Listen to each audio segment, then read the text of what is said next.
بسم اللہ الرحمن الرحیم۔ السلام علیکم ورحمۃ اللہ وبرکاتہ۔ محترم سامعین و سامعات، آج ہم آپ کے سامنے علامہ علی نقی نکن کی تحریر اور ان کا ایک خوبصورت آرٹیکل جس کا عنوان ہے عورت اور اسلام، جو سلسلہ اشاعت امامیہ مشن پاکستان رجسٹرڈ لاہور کے ذریعے سے ہمیں موصول ہوا ہے، وہ آپ کے سماعتوں کی نظر کر رہے ہیں۔ ٹائٹل پیج پر کچھ اس طرح سے درج ہے: سلسلہ اشاعت امامیہ مشن پاکستان رجسٹرڈ لاہور 11 عورت اور اسلام، دوسرا ایڈیشن، از افادات سرکار سید العلماء علامہ الحاج سید علی نقی النقوی صاحب قبلہ مجتہد العصر مد ظلہ، قیمت 19 پیسہ۔ اس کے بعد پھر اگلے صفحہ پر ہے امامیہ مشن پاکستان رجسٹرڈ لاہور کی 11ویں پیشکش، عورت اور اسلام دوسری بار شائع کی جا رہی ہے۔ پہلا ایڈیشن جنوری 1956 میں شائع کیا گیا تھا۔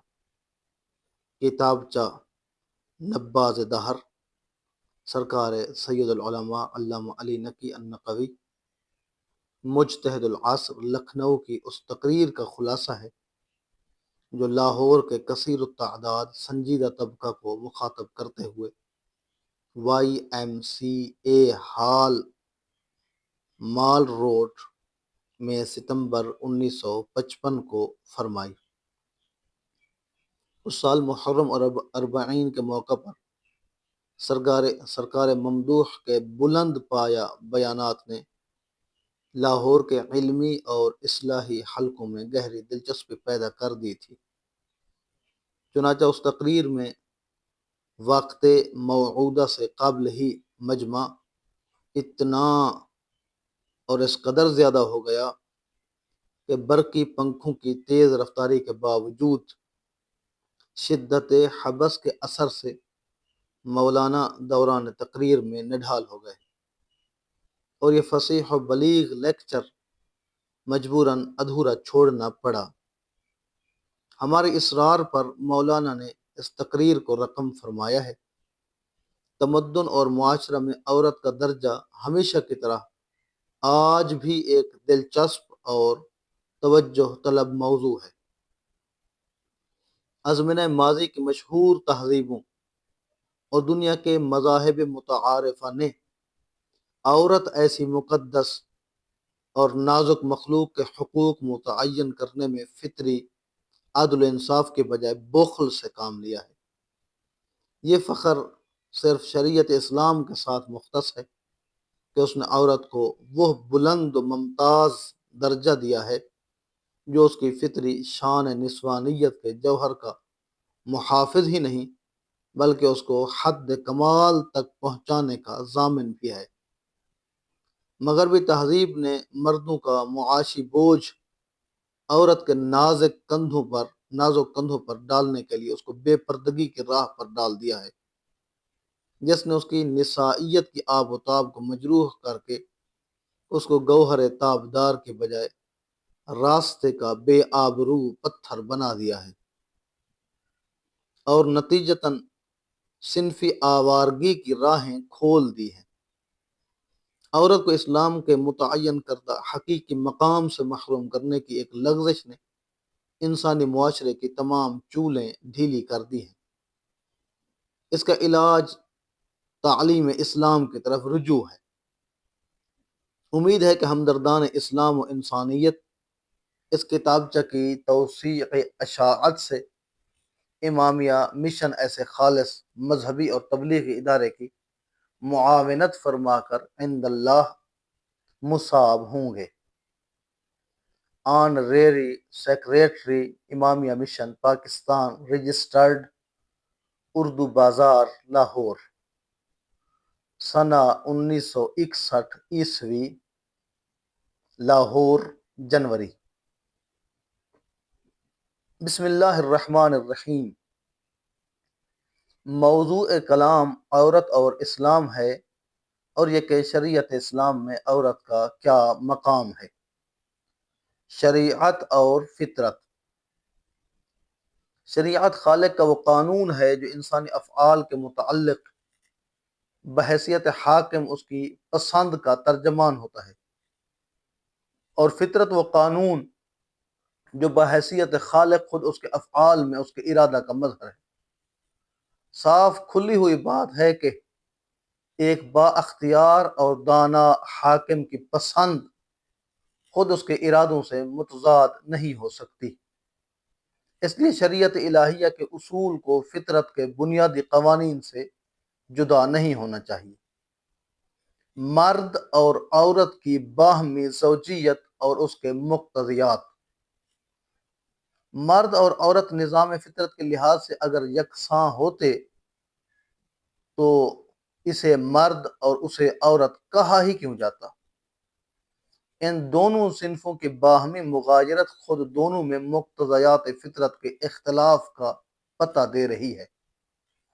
نظام زوجیت جو ان دونوں کو باہم منسلک کرتا ہے وہ اس تفرقہ پر قائم ہے کہ ان میں سے ایک اثر بخش ہے اور دوسرا اثر پذیر۔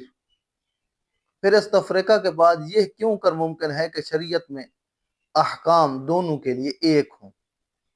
بلکہ جب شریعت مطابق فطرت ہے تو ضروری ہے کہ مرد کے لیے ایسے احکام ہوں جو اس کی مردانہ شان کے مناسب ہیں، اور عورت کے لیے وہ احکام ہوں جو اس کی نسائیت کے لیے موزوں ہیں۔ مرد عورت کے صفات حاصل کر لے تو اس کا کمال نہیں بلکہ نقص ہے، اسی طرح عورت مرد کے اوصاف حاصل کر لے تو یہ اس کا کمال نہ ہوگا بلکہ نقص ہوگا۔ اس لیے کہ مرد اور عورت کو فطرت نے زوجین کی صورت میں پیدا کیا ہے۔ زوجین وہ دو چیزیں ہیں جن کا اجتماع کسی مقصد واحد کی تکمیل کے لیے ضروری ہو، جیسے ایک دروازہ کے دو پٹ، یا موجودہ دور کے مناسب مثال بجلی کے منفی اور مثبت تار۔ ان میں بضرورت اجتماع ہمیشہ کچھ اس طرح کا فرق ضرور ہوگا جس کی وجہ سے ایک دوسرے کا تکملہ قرار پا سکے۔ مثلاً پٹو میں ایک کا آگے کا حصہ کچھ بڑھا ہوا اور دوسرے میں اسی تناسب سے گھٹا ہوا۔ بجلی میں ایک تار کا مثبت اور دوسرے کا منفی ہونا۔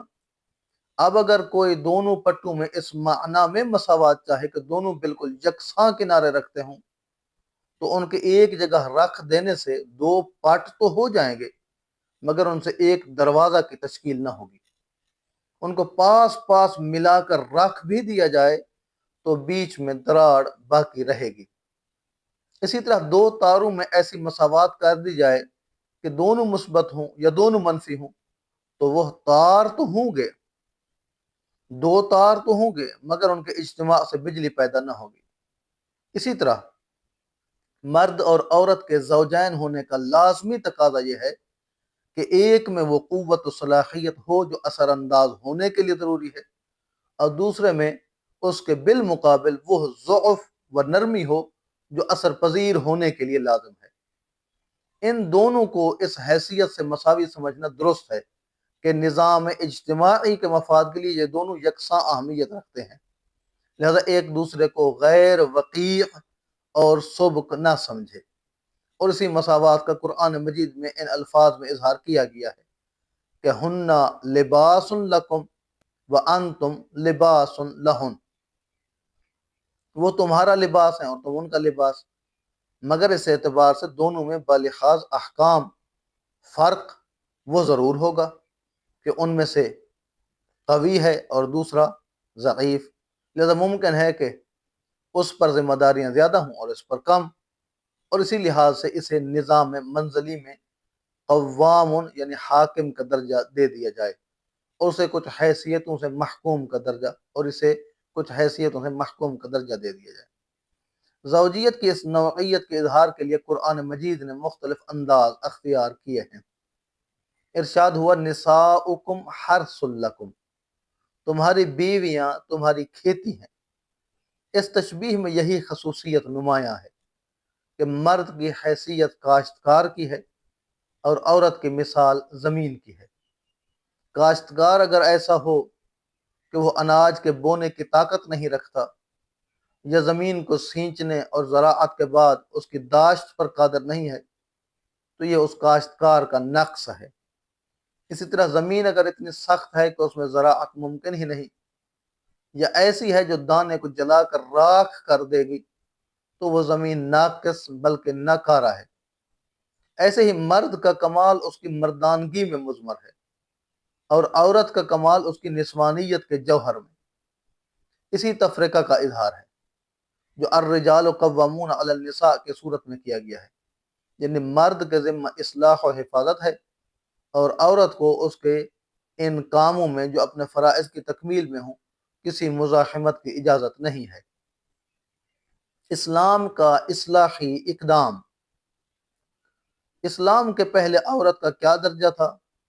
وہ اسے ظاہر ہے کہ عرب میں اگر کسی کے یہاں لڑکی پیدا ہوتی تھی تو وہ اسے اپنے لیے انتہائی باعث ننگ سمجھتے تھے، یہاں تک کہ جیسا قرآن میں تذکرہ ہے اذا بشر احدهم بالانثى ظل وجهه مسودا وهو كظيم يتوارى من القوم من سوء ما بشر به يمسكه على هون ام يدسه في التراب الا ساء ما يحكمون۔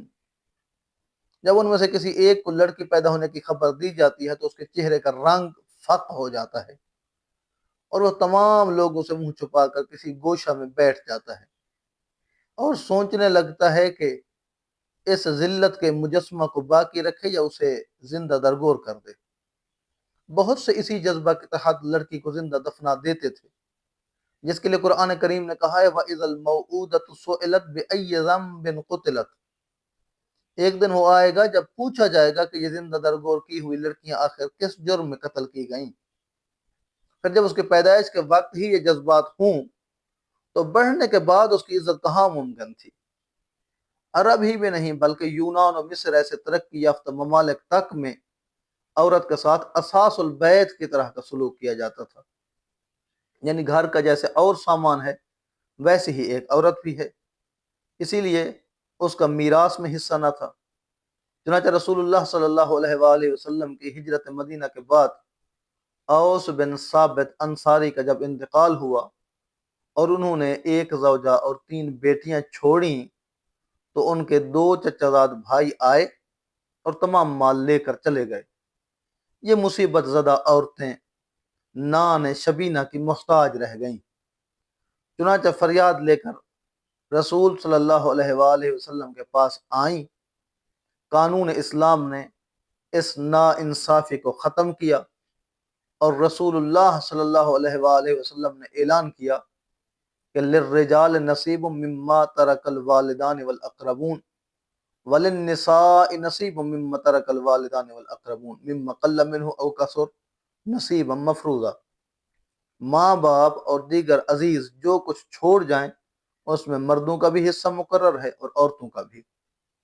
اس کے معنی یہ ہے کہ عورت صرف عورت ہونے کی وجہ سے میراث سے محروم نہیں ہے۔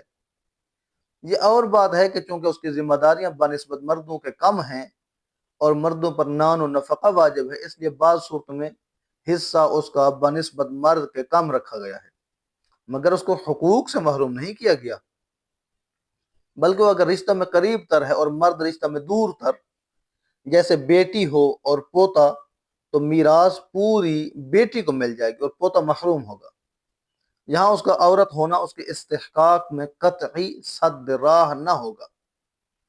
عرب میں اتنا ہی نہ تھا کہ وہ ترکہ سے محروم ہو، بلکہ وہ تو اپنے شوہر کے بعد خود متروکہ کا ایک جزو سمجھی جاتی تھی، اور جو متوفی کا وارث ہوتا تھا وہ اسی شوہر اول کے دیے ہوئے مہر پر اس کا شوہر بن جاتا تھا یا کسی دوسرے سے اس کا نکاح کر دیتا تھا، اور جو مہر وہ دیتا اس کا خود حقدار بن جاتا تھا۔ اس میں اس بدقسمت عورت کی رضا کو کوئی دخل نہ ہوتا تھا۔ اسلام نے اس ظالمانہ رواج کو بھی ختم کیا اور اعلان کیا کہ یا ایھا الذین آمنوا لا یحل لکم ان ترثوا النساء کرہا یا کرہا، اس طرح یہ ظاہر کر دیا کہ میراث کا حق تمہیں متوفی کے اموال میں ہے، نہ یہ کہ بیوی کے بھی زبردستی وارث ہو جاؤ، اور نیز یہ کہ جدید شوہر کے انتخاب میں خود اس کی رضا لازم ہے، یہ بھی کہ اگر وہ اپنے پسندیدہ شوہر سے عقد کرنا چاہے تو تمہیں مزاحمت کرنے کا کوئی حق نہیں ہے۔ ارشاد ہوا وَلَا تَعْضَلُوهُنَّ لِتَذْهَبُوا بِبَعْضِ مَا آتَيْتُمُوهُنَّ، اس طرح ان کے مہر پر قابض ہونے کو بھی ناجائز قرار دیا۔ عرب ایسا بھی کرتے تھے کہ جس شخص کا اپنی بیوی سے دل بھر آیا اور کسی دوسرے عورت کی طرف رغبت ہوئی، اس نے پہلی بیوی پر زنا کی تہمت لگا دی تاکہ اسے جو مہر دے چکے ہیں وہ اس جرم کی وجہ سے تاوان کے طور پر واپس مل جائے، یا نہیں دیا ہے تو وہ مہر سوخت ہو جائے اور یہ اسی رقم سے دوسری عورت کو زوجیت میں لے سکیں۔ اسلام نے اس کا بھی خاتمہ کیا اور اعلان فرمایا وَإِنْ أَرَدْتُمْ اسْتِبْدَالَ زَوْجٍ مَكَانَ زَوْجٍ وَآتَيْتُمْ إِحْدَاهُنَّ قِنْطَارًا فَلَا تَأْخُذُوا مِنْهُ شَيْئًا أَتَأْخُذُونَهُ بُهْتَانًا وَإِثْمًا مُبِينًا وَكَيْفَ تَأْخُذُونَهُ وَقَدْ أَفْضَىٰ بَعْضُكُمْ إِلَىٰ بَعْضٍ وَأَخَذْنَ مِنْكُمْ مِيثَاقًا غَلِيظًا، یعنی اگر تم ایک بیوی کی جگہ دوسری بیوی کرنا چاہو اور تم اس ایک کو کوئی بڑی سے بڑی رقم بھی دے چکے ہو تو اس میں سے کچھ بھی واپس نہیں لے سکتے ہو۔ یہ بہتان ترازی اسی لیے تھی کہ وہ رقم واپس ہو جائے، تو یہ غلط ہے، جبکہ تم مباشرت بھی کر چکے ہو اور مہر مضبوطی کے ساتھ معاہدہ عقد کا جزو بن چکا تھا، تو اب اس مہر کی واپسی کا سوال ہی کیا ہو سکتا ہے۔ عورت کے بارے میں دوسرے مذاہب کی تعلیمات اور اسلامی تعلیم کی رفعت۔ عورت کے بارے میں وہ سلوک صرف عرب جاہلیت کا نہ تھا، بلکہ اس وقت کے جو مروجہ مذاہب تھے وہ بھی عورت کے لیے ایسے ہی تعلیمات کے حامل تھے۔ عیسائیوں کا بنیادی نظریہ یہ تھا کہ عورت ہر برائی کی جڑ ہے اور تمام مصائب دنیا میں اسی کے سبب سے ہیں۔ اسی کا نتیجہ یہ تھا کہ ان کے یہاں مرد کا عورت کے ساتھ تعلق ازدواجی ایک قابل نفرت امر ہو گیا۔ ان کے یہاں تجرد کی زندگی روحانیت کی ترقی کا ذریعہ سمجھی گئی، بلکہ اگر شادی بھی کر لی ہو تو مقتضیات فطرت کے پورا کرنے کے لیے عورت کے قریب نہ جائے۔ اس کا نتیجہ یہ تھا کہ ماں تک عزت کی نظر سے نہ دیکھی جاتی تھی، یہاں تک کہ بائبل نے حضرت عیسیٰ علیہ السلام تک کی طرف یہ امر منسوب کر دیا کہ ان کے والدہ حضرت مریم آئیں تو انہوں نے ان کی جانب سے بے اعتنائی اختیار کی، اور اس کے بعد ظاہر ہے کہ مرد اور عورت کے اجتماع سے جتنے رشتے قائم ہوں وہ کب قابل احترام ہو سکتے ہیں۔ اس طرح نظام منزلی درہم برہم ہو گیا اور حقوق قرابت کوئی چیز نہ رہے۔ اسلام نے اس کے بالمقابل بتایا کہ عورت کوئی اور چیز نہیں، یہ تو مرد کی فطرت کا ایک لازمی جزو ہے۔ ارشاد ہوا جعل لکم من انفسکم ازواجا یذرؤکم فیہ، یعنی اس نے تمہارے لیے تمہارے ہی نفوس میں سے جوڑے بنائے جبکہ وہ اس کا جزو ہیں، تو اسے نیکی کا خزانہ اور اسے بدی کا سرچشمہ کیوں کر سمجھا جا سکتا ہے۔ اس نے ماں کو مثل باپ کے قابل عزت قرار دیا، یہاں تک کہ دونوں کے ذکر میں تقدم و تأخر کا سوال پیدا ہی نہ ہونے دیا، اور دونوں کو ایک ہی نام سے یاد کرتے ہوئے اپنے حقوق کے بعد ہی ان کے حقوق کا درجہ قرار دیا۔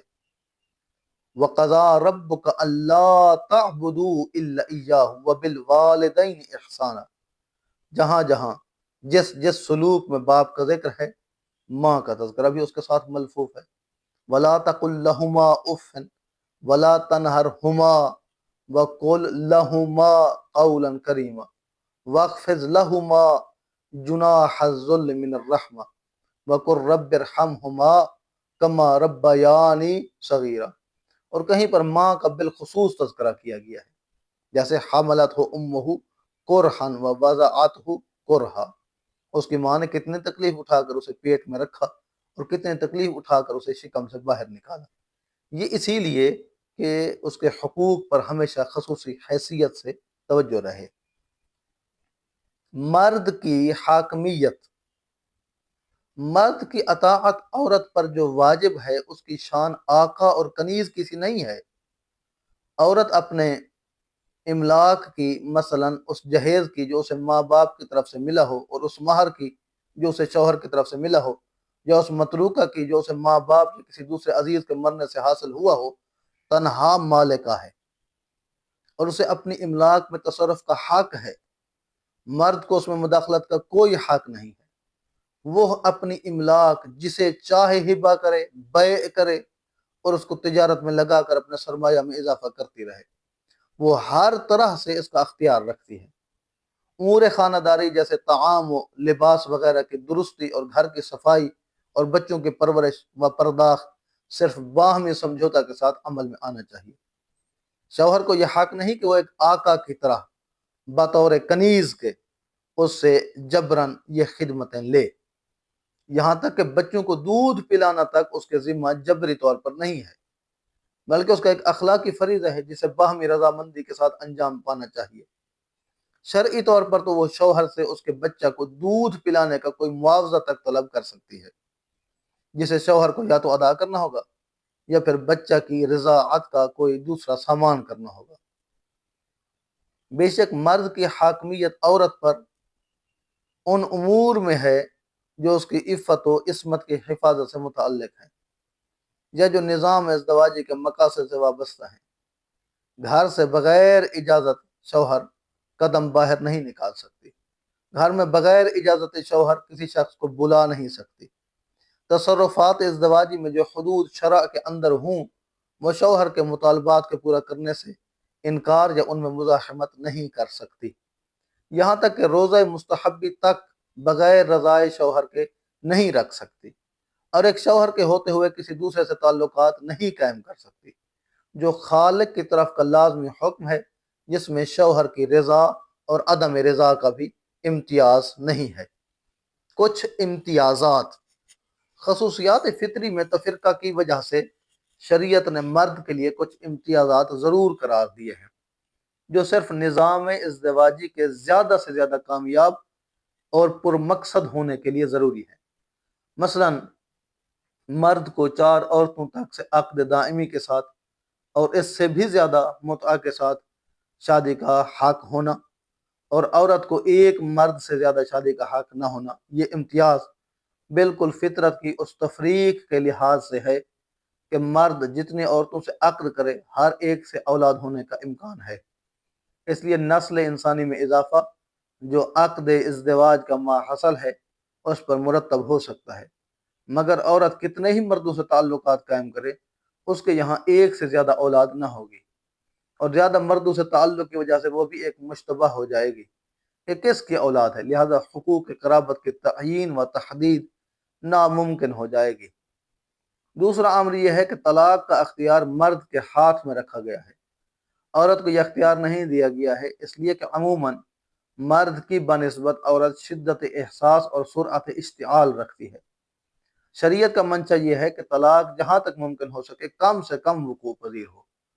عورت کے ہاتھ میں اس اختیار کے ہونے کی صورت میں بات بات پر طلاق ہو جایا کرتی، اس طرح نظام منزلی درست نہ رہتا، لہذا اسے مرد کے ہاتھ میں رکھا اور اس میں بھی شرائط کسی حد تک دشوار رکھ دیے تاکہ اس کے امکانات کم ہو جائیں۔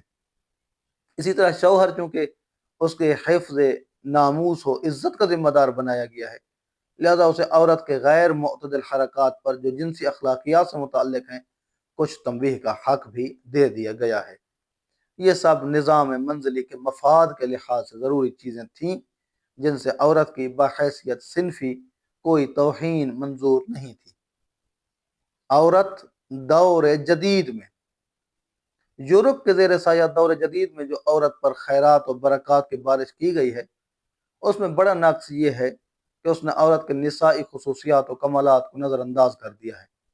وہ اسے ترقی کے میدان میں مرد بنا کر دوڑاتا ہے اور اس کی نسائیت کے جوہروں کو اس سے سلب کرتا ہے۔ یہ اس کے لیے حقیقت میں رحمت نہیں بلکہ سامان رحمت ہے، اور یہ اس کی بلندی نہیں بلکہ پستی کا سامان فراہم کرنا ہے۔ اس کے برخلاف اسلام نے جو عورت کو ترقی دی وہ اس کے نسوانی کمال کے تحفظ کے ساتھ اور یہی اس کے لیے صحیح راہ عمل تھی۔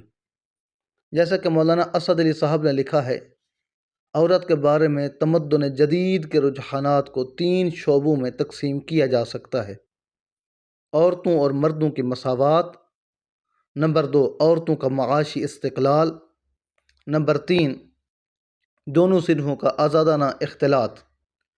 ان تینوں باتوں پر مولانا نے بہت اچھا تبصرہ کیا ہے۔ وہ لکھتے ہیں، مساوات کا اگر یہ مطلب لیا جاتا ہے کہ شوہر بیوی کو اپنی کنیز اور مہر کو اس کی قیمت نہ تصور کرے بلکہ برابر کا شریک رنج و راحت سمجھے، جس حد تک اپنے لیے آرام کا طالب ہے اسی حد تک عورت کو آرام پہنچانے کا حوصلہ رکھتا ہو تو ٹھیک ہے اور ٹھیک تھا، لیکن یہاں تو مساوات کا غلط تخیل قائم کر لیا گیا ہے کہ تمدنی زندگی میں بھی عورت وہی کام کرے جو مرد کرتے ہیں، اور اخلاقی بندشیں عورت کے لیے بھی اسی طرح ڈھیلی کر دی جائیں جیسے مرد کے واسطے پہلے سے ڈھیلی ہیں۔ مساوات کے اس غلط تصور نے عورت کو اس کے ان فطری وظائف و فرائض سے غافل و بے پرواہ کر دیا جن کی بجا آوری پر تمدن کی بقا بلکہ نوع انسانی کی بقا کا انحصار ہے۔ معاشی، سیاسی، اجتماعی سرگرمیوں نے اس کی شخصیت کو پوری طرح اپنے اندر جذب کر لیا۔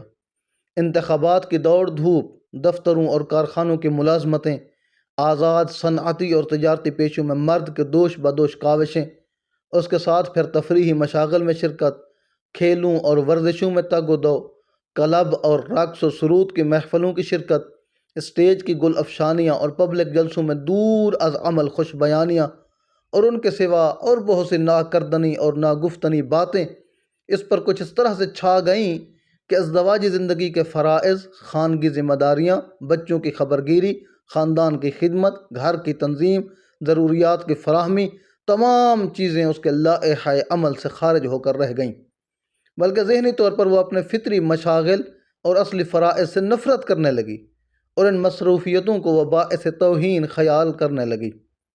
اخلاقی مساوات کے غلط تخیل نے عورتوں اور مردوں کے درمیان بد اخلاقی میں مساوات قائم کر دی ہے۔ بے حیائی کی دوڑ میں وہ مرد سے پیچھے نہیں ہے بلکہ کچھ آگے ہی نظر آتی ہے۔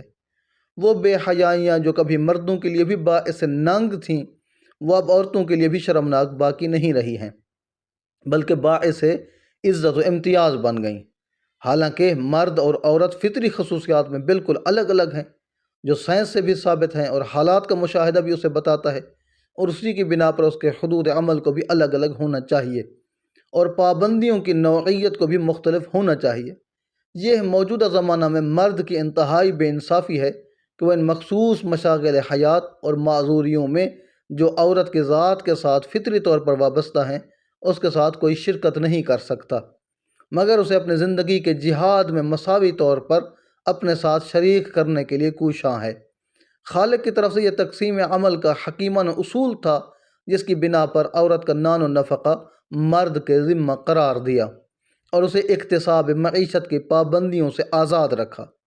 مساوات کے اس غلط نظریہ کی بنا پر جو تمدن جدید کی پیداوار ہے، اب مرد الگ کسب معیشت کرتا ہے اور عورت اپنی فطری مجبوریوں کے باوجود الگ کسب معاش کے لیے مجبور ہے۔ بقول مولوی اسد علی صاحب کے اس انقلاب کے بعد دونوں کی زندگی میں بجز ایک شہوانی تعلق کے اور کوئی رابط ایسا قائم نہیں رہا جو ان میں ایک کو دوسرے کے ساتھ وابستہ رہنے پر مجبور کرتا ہو۔ آزادی اختلاط نے عورتوں میں حسن کی نمائش، بے حجابی و بے شرمی کے مظاہرات اور عریانی و فواحش کے مناظر کو غیر معمولی ترقی دے دی۔ اس کا نتیجہ یہ ہوا کہ مرد اور عورت دونوں کی طرف سے یہ کوشش شروع ہو گئی کہ صنف مقابل کے لیے زیادہ سے زیادہ محل التفات بنے۔ جدید تعلیم نے وہ تمام اسباب پہلے ہی بتا دیے تھے کہ جن کا نتیجہ جاذبیت اور کشش یقینی ہے، اور معاشرت نے یہ بھی سمجھا دیا کہ شان دل ربائی پیدا کرنے میں کوئی عیب نہیں بلکہ یہ تو ہنر اور کمال ہے۔ اب حسن و جمال کی نمائش ترقی کرتی چلی اور ہر منزل پر پہنچ کر یہ دیکھا کہ منزل ابھی آگے ہے۔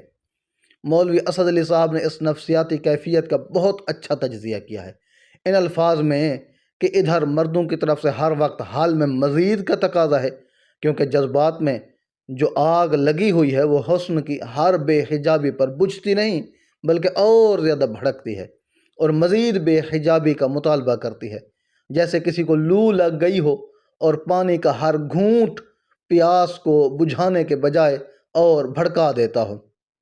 یہ ننگی تصویریں، یہ صنفی لٹریچر، یہ عشق و محبت کے افسانے، یہ عریاں اور جڑواں ناچ، یہ جذبات سے بھرے ہوئے فلم آخر کیا ہیں؟ اور جس طرح بری باتوں کا اچھا نام رکھ کر ان کو جائز اور مستحسن بنا لیا جاتا ہے، جھوٹ کو مصلحت کہہ دیتے ہیں، مکر و دغا کو سیاست، اسی طرح اپنی کمزوری کو چھپانے کے لیے انہوں نے اس کا نام رکھ دیا ہے آرٹ۔ عورت اسلام کی روشنی میں، مولوی اسد علی صاحب نے اس کو نہایت جامع طور پر 3 باتوں میں محدود بنایا ہے۔ وہ کہتے ہیں اسلام نے عورت کو حقوق دیتے ہوئے 3 باتوں کا خاص طور پر لحاظ رکھا ہے۔ اول یہ کہ عورت کو تمام ایسے مواقع دیے جائیں جن سے فائدہ اٹھا کر وہ اپنی فطری صلاحیتوں کو زیادہ سے زیادہ ترقی دے سکے۔ دوم یہ کہ اس کی ترقی اور کامیابی جو کچھ ہے عورت ہونے کی حیثیت سے ہے، نہ مردانہ حیثیت سے۔ مرد بننا نہ تو اس کا حق ہے، نہ تمدن کے لیے مفید ہے، نہ مردانگی میں وہ کامیاب ہو سکتی ہے۔ سوم یہ کہ مرد اپنی قوامیت سے ناجائز فائدہ نہ اٹھائے اور قیام نظم کے لیے اختیار کو بروئے کار لانے میں ظلم نہ استعمال کرے، اور ایسا نہ ہو کہ زوجہ اور شوہر کا تعلق عملاً لونڈی اور آقا کا تعلق بن جائے۔ امر اول کے تحت میں یہ ہے کہ اسلام نے معاشی حیثیت سے عورت کو بالکل بے بس نہیں بنایا، باوجود کہ اس کے ضروریات کی کفالت شوہر کے ذمہ رکھی، پھر بھی عورت کے ذاتی حق ملکیت کو تسلیم کیا۔ میراث میں اس کو باپ، شوہر، اولاد اور دوسرے اقارب سے حصہ ملتا ہے، جس پر اس کو قبض و تصرف کے پورے حقوق حاصل ہیں۔ شوہر سے اس کو مہر بھی ملتا ہے، جس پر اس کا انفرادی تسلط ہے۔ اپنے اموال سے اس کو تجارت کا بھی حق ہے، اور تجارت یا دوسرے جائز ذرائع سے جو کچھ وہ اموال حاصل کرے اس کی بھی مالک کلیتاً وہ خود ہے۔ اس طرح معاشی طور پر ہو سکتا ہے کہ وہ شوہر سے زیادہ بہتر حالت میں ہو، پھر اسے تمدنی آزادی یوں حاصل ہے کہ شوہر کے انتخاب میں اسے پورا پورا اختیار ہے۔ اگر وہ بالغہ و رشیدہ ہے تو کسی کو، یہاں تک کہ باپ کو بھی اس پر جبر کا حق نہیں ہے۔ پھر جب اس شوہر کے وبالۂ زوجیت سے وہ اس کی وفات یا طلاق وغیرہ کی وجہ سے خارج ہو تو اسے عقد ثانی کا بھی حق حاصل ہے۔ تعلیم جس مقصد تک انسان کے لیے فرض عین ہے، اس میں عورت اور مرد کے درمیان کوئی فرق نہیں ہے۔ اس کے علاوہ بھی وہ اگر علم حاصل کرنا چاہے تو اپنے نظام اخلاق اور فضیلت نسوانی کے تحفظ کے ساتھ اسے ایسا کرنے میں کوئی رکاوٹ نہیں ہے۔ بے شک فرائض مذہبی کا خیال عورتوں کے لیے بھی لازم ہے اور مردوں کے لیے بھی، اور ایسے فنون جو شریعت اسلام میں ممنوع ہیں، دونوں کے لیے یکساں طور پر ممنوع ہیں، ان میں بھی کوئی فرق نہیں ہے۔ قوم و ملت کے خدمات کا اپنے نظام تمدنی کے تحفظ کے ساتھ جس طرح مرد کو موقع حاصل ہے اسی طرح عورت کو بھی۔ امر دوم کے تحت میں یہ ہے کہ اسلام نے عورت کے لیے ہر منزل پر یہ احساس ضرور قائم رکھنا چاہا ہے کہ وہ عورت ہے۔ احکام و عبادات میں اکثر مرد اور عورت کے درمیان جو فرق ہے وہ اسی احساس کے تازہ رکھنے کے لیے ہے۔ نماز جمعہ وغیرہ سے عورت اسی لیے مستثنیٰ رکھی گئی ہے کہ اسے تقسیم عمل کا خیال رہے، اور جہاد بالسیف کے میدان سے وہ اسی لیے الگ رکھی گئی کہ وہ یہ محسوس کرے کہ اس کا میدان جہاد دوسرا ہے۔ چنانچہ اس تقسیم عمل کو انتہائی نمایاں حیثیت سے کربلا کے جہاد میں پیش کیا گیا۔ حالانکہ نتائج کے لحاظ سے اس جہاد میں حضرت زینب و ام کلثوم کے عمل کی اہمیت حضرت عباس و علی اکبر کی قربانیوں سے کم سمجھنا کوئی آسان بات نہیں ہے۔ پر پردہ کا حکم بھی اس کے شرف نسوانی کے تحفظ ہی کے لیے ہے، جس کی تفصیلات ہماری کتاب پردہ اور اسلام میں ہیں، جو امامیہ مشن لکھنؤ سے شائع ہوئی ہے۔ والسلام علی نقی النقوی۔ آخر میں ایک فرمان لکھتے ہیں جناب حضرت فاطمۃ الزہرا سلام اللہ علیہا کا۔ سماعت فرمائیے۔ ہادی عالم حضرت رسول خدا صلی اللہ علیہ وآلہ وسلم کی لخت جگر حضرت فاطمۃ الزہرا جو عورتوں کے لیے نمونہ کامل ہیں، ارشاد فرماتی ہیں کہ عورت کی بڑی نیکی یہ ہے کہ کوئی غیر محرم اس پر نگاہ نہ ڈالے اور نہ ہی وہ کسی غیر محرم پر نگاہ ڈالے۔ سامعین محترم و سامعات ذی وقار، ہمارا یہ مضمون آرٹیکل عورت اور اسلام از علی نقی نکن اختتام پر پہنچا۔ اپنی آراء اور تجاویز سے ضرور آگاہ فرمائیے گا، اور مسیحا آڈیو بکس کو ضرور سبسکرائب کیجیے اور دوستوں کے ساتھ شیئر کیجیے۔ والسلام علیکم ورحمۃ اللہ وبرکاتہ۔